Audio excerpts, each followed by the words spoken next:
Well, it's about 11 o'clock on Thursday, April 18th, 2024.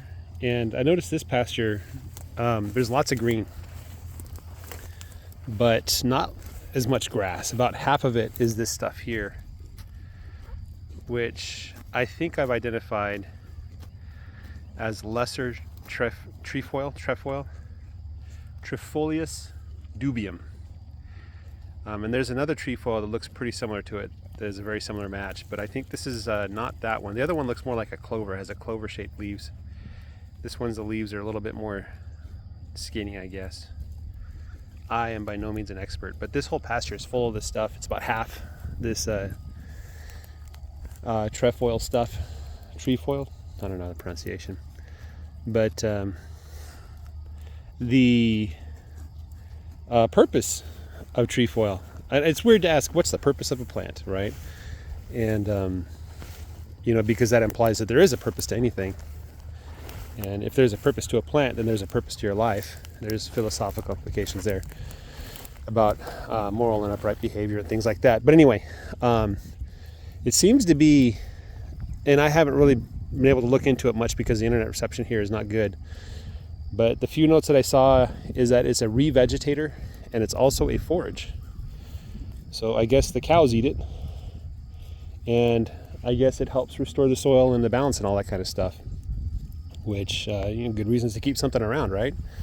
So I'm certainly not going to spray for that plant. I'm going to value and cherish it and thank God for it, What a wonderful universe we live in with all this complexity, all these different puzzles to figure out and to look at and to explore.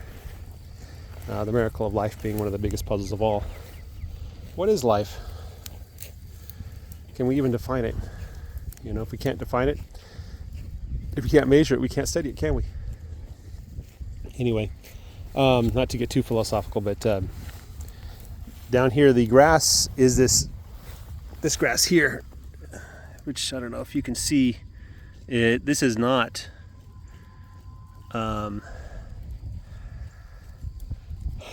it's not the ryegrass that I expect. I do see ryegrass here in some places, but most of the grass that is here is that stuff that I just showed you, which the problem with grasses is they all look the same. This, I'm pretty sure I know what this is. This is milkweed.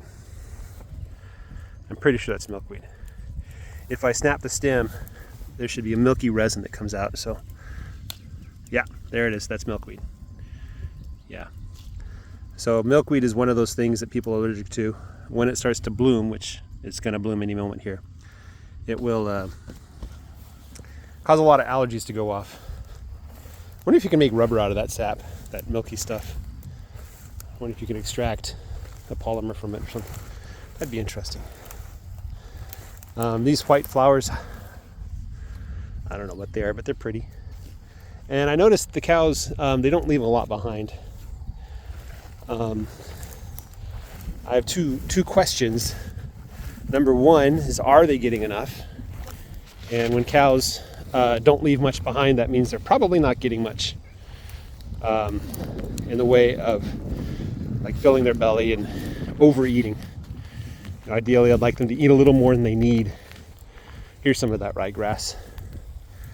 You can tell because the seed head there. It's ryegrass. Anyway, that's question number one. And the question number two is, am I forcing them to eat things that they would rather or they shouldn't eat? It's not good for them to eat. So just because they got enough to eat doesn't mean they're eating the right kind of stuff. So you can see here the line just whoop. Now we're in grazed pasture. And the question whether they got enough, I think the answer is yes. And the reason why I say that is for two objective facts that I can see. One is that you can see little islands of grass that's untouched. Let me go take you to an island of grass that was untouched. Okay. You can kind of see there's like grass that hasn't been eaten at all here. Now, why did they skip this? I think the answer is pretty obvious. There's a paddy in the middle. So all the cows and all the calves, they came up to this. They said, oh, look, there's some fresh grass. And they walked up and they either smelled or they saw, and they decided, no, I'll just pass it. There wasn't a lot of pressure. Ooh, these paddies are looking really nice right now. Look at those paddies. That looks really good. Whew. Not good in terms of like I want to eat it, but good in terms of you're able to get nutrients out of it. So I see those little islands of grass. And the other thing that I'm looking at is, let's take like an area where they grazed. How much did they graze? How much did they leave behind? So I stick my hand all the way down to the soil. You see it goes up to my second knuckle. You know, this is why I like the imperial system. That's about 2 inches. That's about 2 inches left. Over here, that's about 5 inches. It's up past my fingers. So that's kind of what I know is going on. That I can probably bring anybody out here, expert or amateur, it doesn't matter. And they would probably agree with my findings. And probably agree with me saying that yes, they got plenty to eat. They weren't taking 2 bites. And they aren't grazing up to the paddies, right? There's like a couple spots like here, like I don't think there was a paddy there. But they kind of missed that altogether. You notice also the goat weed is just being trampled into the ground. There's like these piles of goat weed. That's a good thing, because when the goat weed's in the air, the soil, the things living in the soil cannot digest it and turn it back into nutrients to grow more plants. But when it gets close to the ground, then the insects and the worms and the bacteria and all the funguses and everything else, they can start doing their job and breaking that back down into raw nutrients to feed the next generation of grass.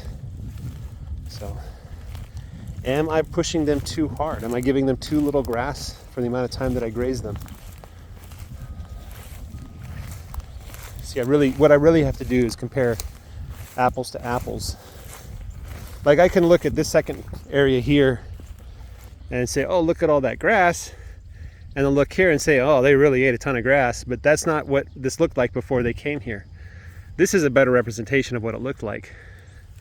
So I have to look around it in the next row and the next cell and kind of get a picture of what it looked like before they came here. So overall, I think right now grazing is optimized. This is basically the exact amount that they need to be eating, the exact amount of forage they're getting. If the grass was thinner or shorter, I should give them more area.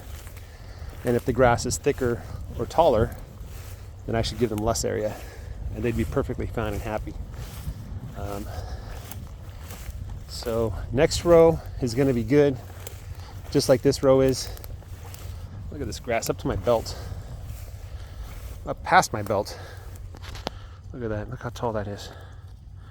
Just all the way up there. Let's see if it'll zoom in. Yeah. Yep.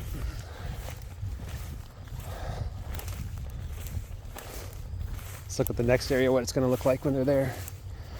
It might be raining when they get here, so I hope they don't turn this into a mud bowl. I don't think they will. I don't think it's that much rain. But this area looks pretty similar. I see some stands of grass over there, some over there. Yeah, I think it'll do just fine. I think they'll do just fine. You know, I don't see any signs of concern. All right, guys, have a great day. Take care and bye-bye.